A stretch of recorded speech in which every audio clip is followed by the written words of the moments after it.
Welcome. It is Thomas Meinert, and we are going to be trying something new again because I tried to do this last week and had some technical difficulties. But I'm really excited to start live streaming once a week, and I want it all to be very involved. And I want people to ask me questions about the real estate market, ask me questions about Central Iowa, just any topic you want to dive into.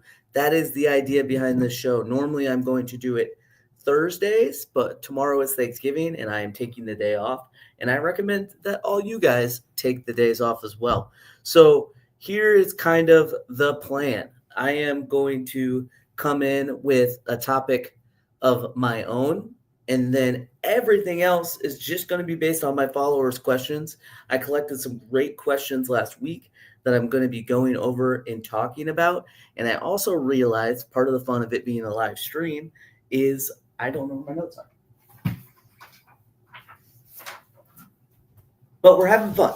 So, comment questions that you have.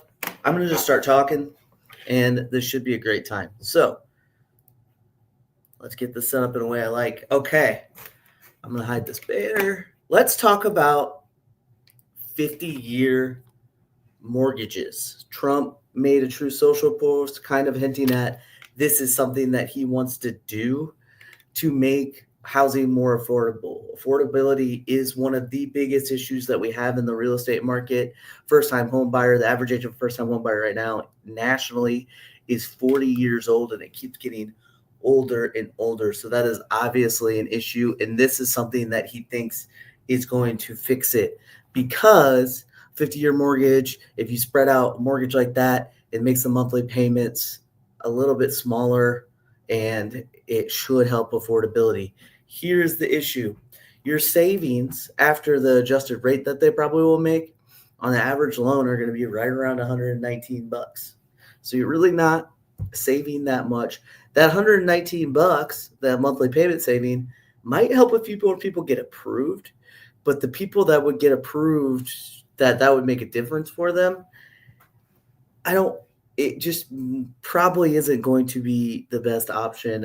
When I'm always talking to people about getting into their first time home, you're comparing it to renting versus buying. One of the biggest pieces of advice I always give out is you really got to rent the cheapest place you possibly can, save up money, start making more money, and then all of a sudden purchasing a home can be a great option if it is the right time for you. What do I mean when I say it's the right time for you?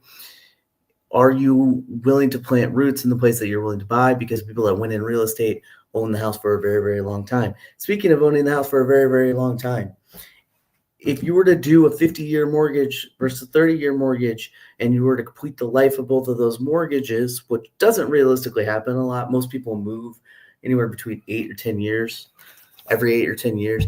But if you were to complete the life of that mortgage, you would be almost paying double the amount of interest on that loan, which is really crazy. It's not something I would recommend doing. And then also, assuming your home value stays the same, which it's kind of a tough assumption because the majority of times people's home values do go up every year. In Central Iowa, the average appreciation is right around 3 or 4% every year. Like if you look at a really big historical average. But if you're assuming it would take you right around 8-10 years even to get yourself in an equity position where you could realistically sell. So that's something to keep in mind as well. So let's go into the listener questions that we had, and let's cover them. Bryce commented saying, "Hey Thomas, I love this idea so much." Thank you, Bryce. You're awesome. What are those common inspection items that come up? So when he says common inspection items, I immediately start thinking about, me personally, always ends up being electrical issues that come up a lot is one of the more common ones I see. Some sort of small scale leak comes up a ton of the times. And for people that don't know, when you're doing a home inspection, you're doing a home inspection to find health and safety issues. You're doing a home inspection to find structural issues, and you're also doing a home inspection. The home inspector is going to try to point out issues that will cost more than $500 to fix. So Electrical issues a lot of times can fall into health and safety because they are potential fire hazards. So a lot of times, if it is what I would call like a normal sale, you can negotiate getting those problems fixed, and they are very, very common. Plumbing, if it is a bad enough leak, can kind of fall into structural. So a lot of times you can negotiate getting that fixed as well. And Bryce also asked, are these mostly due to deferred maintenance? Plumbing, I would say yes. I think that's something really, really easy that you could do maybe once or twice a year. All your visible plumbing that you have, look for signs that it's leaking, listen for signs that stuff is leaking. So that could potentially fall into deferred maintenance if you're just not paying attention to that type of stuff. Electric stuff, I run into this all the time. People are often just not aware because you don't know you have an electric issue a lot of times until you have it. The only way to really know about the issue is to get a professional home inspection or get an electrician to look at it. But otherwise, if you don't run into an issue, you don't know the electric problem is there. And a lot of times with electric issues, it's really not a problem until it's a problem, if that makes any sense. What are some good ways and steps to take to minimize these items? And what are the simple maintenance tasks that can be done to prevent these items? So I can share this with you if you want, or just do a quick Google search. Reach out to me. I like talking to all my followers, so just reach out to me. There are really, really great yearly checklists that you can download that just give you tasks to do every month. Like, hey, let's go outside and walk and look and make sure all the gutters are working correctly. Let's walk and look at the foundation and see if there's any visible cracks that we see. Just small, constant things to be aware of and to look at in your house to make sure that they're functioning correctly. Lastly, what are the most common negotiated items that stem from home inspection findings during the process of sale? So I already mentioned this. It's a lot of stuff that electric comes up. So plugs not being GFCI when they should be GFCI. Ungrounded outlets come up a lot. So a lot of people will update their electric and put 3-prong outlets when they really shouldn't be 3-prong outlets. That comes up all the time.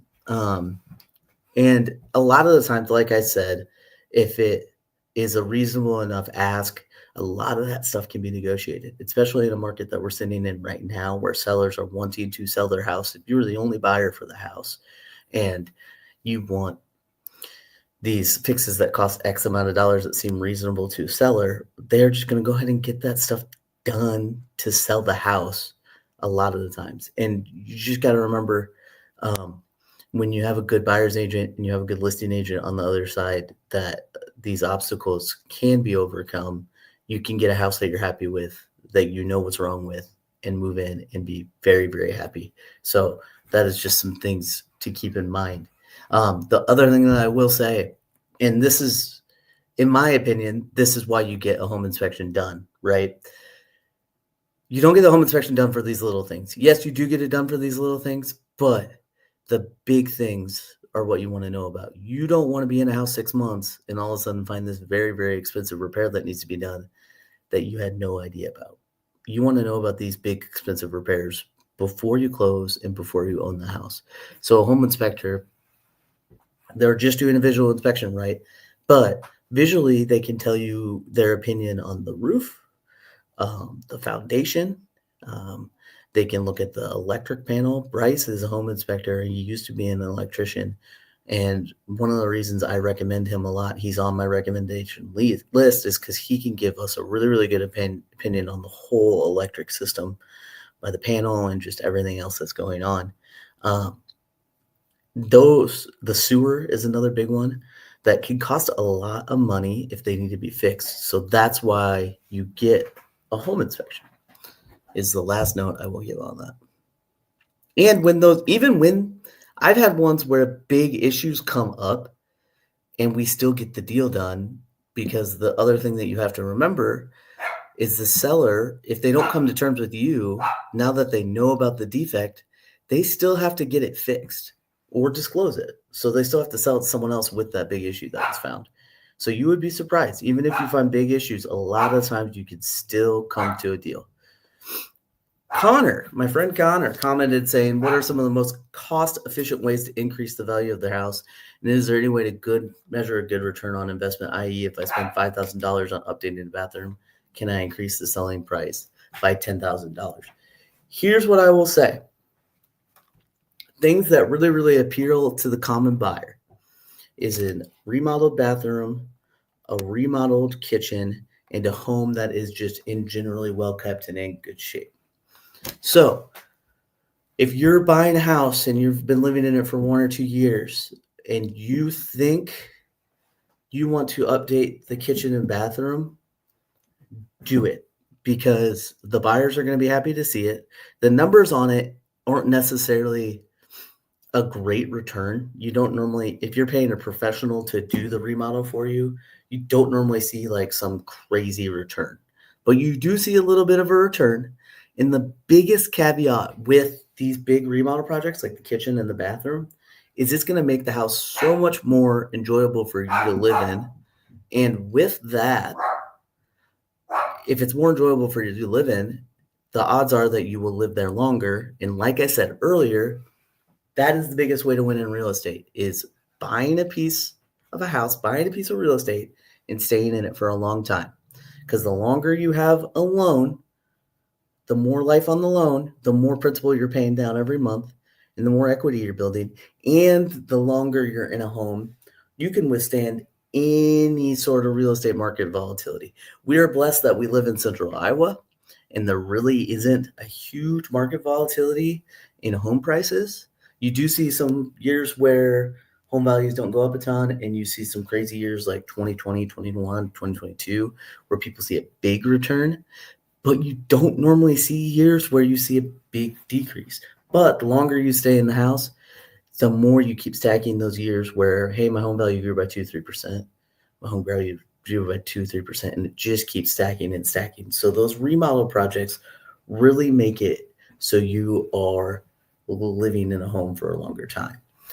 Now, if you are getting ready to list your home and thinking about remodeling the kitchen and remodeling the bathroom to make it better to sell, I would not do that. That is not a project that I would do. Some projects I would consider doing, because I see great return on investment for them, for people that are getting ready to list their house. If your carpet is dated at all, replace it. New flooring has a great ROI to it, an amazing ROI to it. Fresh paint in the interior and the exterior has an amazing ROI. Fresh paint does wonders as far as odor in the house. It makes the home seem cleaner, and it gives kind of the buyers a blank slate to imagine what they can do with the house. So fresh paint does amazing. One low key one that I don't see a lot of people do that I would really, really recommend is make sure your landscaping, and especially at the front of the house, is at the very least cleaned up and new. You got to remember, when people are going to see your house, the first thing that they will see is the view as they are walking up. So is if there's any overgrowth, or if there's just poor landscaping that looks old, it starts the whole thing off on a bad note. So just remember that. I mean, selling your house is a lot like picking up a girl at a bar. First impressions really, really matter. So just remember that. Those are 3 things that I would look at: that new flooring, new paint, and fresh landscaping. And I would just toss in, this literally doesn't cost any money, is decluttering. And the only way it would possibly cost money is if you have to pay for like a storage space just to move stuff out of your house. But the bigger you can make your house feel, the better. So just decluttering, getting rid of fixtures that you use when you live there because they're practical to have, but make the home show not as well. Get rid of those fixtures. Make sure that there's nothing living on the counters of any of your house. Just declutter absolutely everything and de-clean that house. And you're going to have such an easier time selling it. And it's really not that big of an investment. It is a small investment. So remember that. So long story short, if you just moved into the house, I definitely see a kitchen and bathroom remodel as worth it. You're going to get that money back when you eventually go to sell it, and it'll make it more likely that you live in the house longer. So I see a great return on investment in that. If you're thinking about selling within 6 months or so and just looking for projects to do before you list, paint, flooring, landscape, declutter. So, Connor, great question. We got Jared Nicolaisen that popped in a question, and he said, I am curious right now if you're seeing opportunities for buyers right now, and on the flip side, if it's good for a buyer, does that make the sellers at a disadvantage? So I would say, I'm going to start with the second question first here. Are the sellers at a disadvantage in a buyer's market? It kind of sort of depends. In a buyer's market, I think the smartest thing the sellers can do is to get with their listing agent as early as possible and come up with a great game plan to make sure their home presents as nicely as possible the first week that they are listing it. So make sure your listing agent has a great plan for photos, a great plan for online marketing, a great plan for the first open house. And this is the most important part. So if you're taking notes, start taking notes. Price. Your price in a buyer's market is the most important thing, because what is your goal as a seller? Your seller's goal should be to sell the home as quickly and for as high a price as possible. So how do you do that? You make sure a lot of people are looking at your house, online, in person. You make sure as many people are seeing it as possibly, and you make sure that they feel like when they're putting in an offer that they're not in a position of power. So how do you get the position of power as a seller? You generate demand and get multiple offers. And how do you get multiple offers? You do all those things that are saying. And the most important part of that is making sure that it's at a really, really realistic price that everyone can immediately see the value of it. And people see the value of it by it being at a good price and it being presented really, really well. As simply as that. So yeah, some people would say if you're selling in a buyer's market, it's a disadvantage, but not if you game plan properly. People break the market all the time. I see buyers get great deals. I see sellers get great deals in any type of market. Now, on to Jared's first question. What opportunities do I see out there? I got some interesting statistics that I want to throw out there for you guys.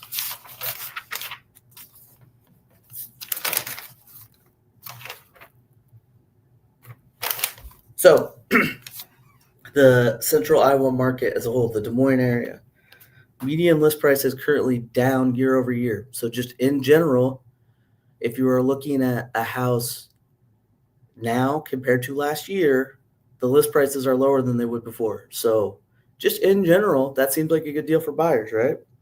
The median sold price is also down over year. So people are already getting into these homes cheaper on average, well, not on average, on median than they were last year. So that is a really, really big positive. There's more price reductions. So in the month of October, there was more price reductions this year than there was last year. So not only, this is kind of going hand in hand, like list prices are going down, so therefore people are doing more price reductions. But I just want to emphasize to you guys, like things are trending in a somewhat positive way for buyers. Interest rates have still kind of stayed right where they're staying. So that's not trending in the right way for buyers, but prices are getting better. They're trending that way. And I will say too, we're a day before Thanksgiving. As soon as Thanksgiving is done, we're running into Christmas is not that far away. The average person right now is thinking we get through Thanksgiving and all of a sudden they have to think about all this Christmas shopping that they're doing. So what does that mean? For buyers that aren't desperate, for people that are just kind of like, we're going to buy a house eventually, but it's not high on their priority list, that means they're not out there shopping. So people that have their homes listed right now aren't seeing as much buyer activity just because of the seasonality. Like that's just the way the market always goes. So what does that mean for you as a buyer? That means maybe you sit out. I hate to say this as someone that wants to sell houses. I'm going to be completely honest with you guys. I want to sell houses. But maybe you sit out December and we get into January and we see what's still on the market and we see if there's anything that fits your needs. And the odds are some of those people that have listed that house have had it listed in November, December, and it's January now and they really, really want to sell it. What does that mean for you as a buyer? That means you're in a great position to buy that house and get a good deal and get some seller concessions to help you not pay as much cash at closing. Or we just get a good purchase price. and you immediately build equity, because if that seller would have been more patient, they eventually would have got a better offer. But they want to take the offer that was right there. They want to take your offer, and you get a good deal. Like I said, no matter what market that we're in, I see homes sell for great deals, and I see homes sell for way overpriced, no matter what kind of market that we're in. So make sure you have a buyer's agent that is helping you navigate, and not just telling you what the list price is, but telling you their opinion of the value too, which is something I do for every single showing. I run a price analysis on the house and give you my opinion on the price, not just based on vibes. I am a vibey guy, but I run numbers and see, can we justify this list price? Is it underpriced? Is it overpriced? And I'll tell you both ways. Now, listen to what I'm saying and hear what I'm actually saying. When I say a listing is overpriced, I'll tell you kind of the range. And we're not getting 10, 20% off of listings unless the home needs a lot of work. But a lot of times there's people that they're maybe listed $5,000, $8,000 too high, and we see what kind of opportunity we can make from there. Another opportunity I see in the market, other than just that was like an overhead view. A majority of the homes that are seeing price decreases are in that luxury price point, and they're in the really, really low price points. So like $200,000 and below, a lot of those homes are getting decreased even more. And like 800,000 and above, a lot of those homes are getting decreased even more too. So if you got a rich aunt or uncle that wants to move to the Des Moines area, have them hit me up, because if they're moving from the coast, Iowa's real estate prices probably still really great for them, and they could get a good deal on a luxury home. So hit me up. The $200,000 and below, a lot of those homes need work. So I would talk to your investor friends and see if they thought about buying another investment property, because I think there's a lot of people that have homes that, like Bryce was asking about, that have deferred maintenance, that need work, that could make Des Moines has a really, really strong rental market right now. They can make great rentals, or they could make great flips, because if you were to buy one now, do about 2-3 month flip, maybe a little longer, list it in spring, that's a great time to list a home. So those are kind of the two opportunities I see in the market right now, and what I would point out to people. What are the most common unexpected costs of selling a home for first-timers? Property taxes, repairs, seller concessions, settlement fees. Side note, all the above are great examples of why selling a home on your own can be wildly stressful if you don't have someone to prep you on the stuff up front. Yeah, so I mean, there's more that you pay to sell your home than just the compensation of your real estate agent, and then the compensation of the buyer's agent, depending on who brings the buyer. Really quickly, compensation, in case you guys don't know, the laws of that have changed. They haven't really changed. They just changed how we disclose it. But real estate agents' compensation is 100% negotiable. So when you're interviewing a listing agent, when you're interviewing a buyer's agent, talk to them about the compensation that they're going to be asking for from the sellers, how much that is. Ask that buyer's agent what all they are doing for you. And then the same thing, if you're looking for an agent to list your home, interview a few different agents. I should be one of them, but talk to them about the conversations they're asking, and talk to them about what all they're offering. But I will just say with this one, yes, there's prorated property taxes. There's repairs that often come up. There's seller concessions that are very, very common right now. And all of those things are things that a listing agent should be disclosing to you before you list the house. They should be giving you an estimate of proceeds, so you have an idea of how much it'll cost you to sell your home. So that is it. That's all I have. This has been great, guys.